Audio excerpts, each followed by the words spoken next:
আমি যে গ্রহটা নিয়ে আজকে আলোচনা আসি সেই গ্রহটা হলো চন্দ্র। যারা চাঁদের দিকে তাকান গাছের মতো দেখায় অথবা কোনো ছায়ের মতো দেখায়, তাই না? এই ছায়াটাই হলো আমাদের পৃথিবীর প্রতিচ্ছবি। আর চাঁদের দিকে চেয়ে থাকে থাকতে থাকতে একসঙ্গে দেখা গেল তাকে একেবারে নিকটবর্তী হয়ে গেলাম, সেটা আল্লাহর রহমতে। রূপকথার গল্পের মতো মনে হলেও চাঁদের গায়ে নাকি আছে পৃথিবীর মানচিত্র, এমনই অবিশ্বাস্য এক দাবি করেছেন রফিকুল ইসলাম। শুধু তাই নয়, আধ্যাত্মিক ভ্রমণে চাঁদেও নাকি গিয়েছিলেন তিনি। এই গতি তরঙ্গের ধারণাটা আমাদের আসছে। অদ্ভুত এ দাবি নিয়ে পঞ্চগড়ের তেঁতুলিয়া উপজেলার সদর ইউনিয়নের রণচণ্ডী পিঠাখাওয়া গ্রাম জুড়ে চলছে এখন নানা গুঞ্জন।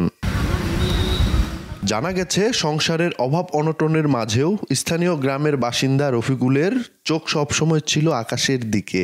প্রাথমিক গণ্ডি পেরোতে না পারলেও চাঁদ দেখেই তিনি নাকি খুঁজে পেয়েছেন নতুন রহস্য। তার দাবি, চাঁদে আধ্যাত্মিক ভ্রমণ করে দেখেছেন সেখানে মানুষের বসবাস সম্ভব নয়। চাঁদে মানুষ পাঠানোর ঘটনাও নাকি পুরোটাই মিথ্যা। চাঁদের গায়ের কালো দাগ আসলে নাকি পৃথিবীরই প্রতিচ্ছবি। কালো ছায়াটা চাঁদ যখন পরিপূর্ণ হয় তখন ওই কালো ছায়াটা বড় হয়, একটা গাছের মতো দেখায় বা কোনো ছায়ের মতো দেখায়, তাই নাকি? যারা চাঁদের দিকে তাকান গাছের মতো দেখায় অথবা কোনো ছায়ের মতো দেখায়, তাই না? এই ছায়াটাই হলো আমাদের পৃথিবীর প্রতিচ্ছবি।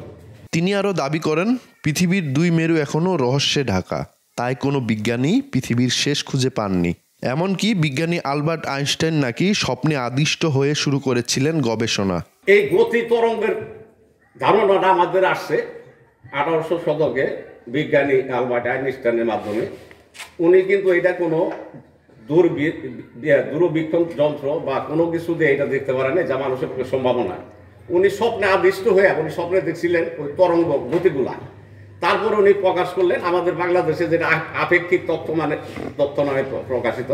এদিকে ছোট থেকেই বাবার মুখে চাঁদে আধ্যাত্মিক ভ্রমণ ও গবেষণার কথা শোনার কথা জানান তার কলেজ পড়ুয়া মেয়ে। মাঝে মাঝে দেখি তাহাজ্জুদের নামাজ পড়তেছে, বাইরে হাঁটাহাঁটি করতেছে, অন্ধকার এই সময়টাতে রাস্তা দিয়ে হাঁটতেছে, দেখতেছে, মানে উপলব্ধি করতেছে আর কি ভিতর থেকে। তো এটা তো আমার যারটা তার কাছে। আমার আব্বু হলে যে আমাকে সব কিছু বলবে ওনারটা, এমন তো কিছু না।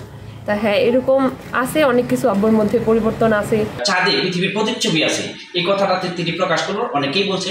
তখন আমার মনে হয় যে আসলে উনি এটা আল্লাহ প্রদত্ত এটা হয়তো পাইছে। দীর্ঘদিন থেকে এই নিয়ে গবেষণা করে আসছে। আমি ওনার সাথেই ছিলাম। আল্লাহর আদতে একটা জিনিস করছে, এটা আল্লাহ সত্য।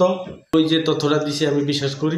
সম্প্রতি তেঁতুলিয়ার রণচণ্ডী দ্বিমুখী উচ্চ বিদ্যালয়ে এক সংবাদ সম্মেলন করে নিজের এসব দাবির কথা জানান রফিকুল ইসলাম।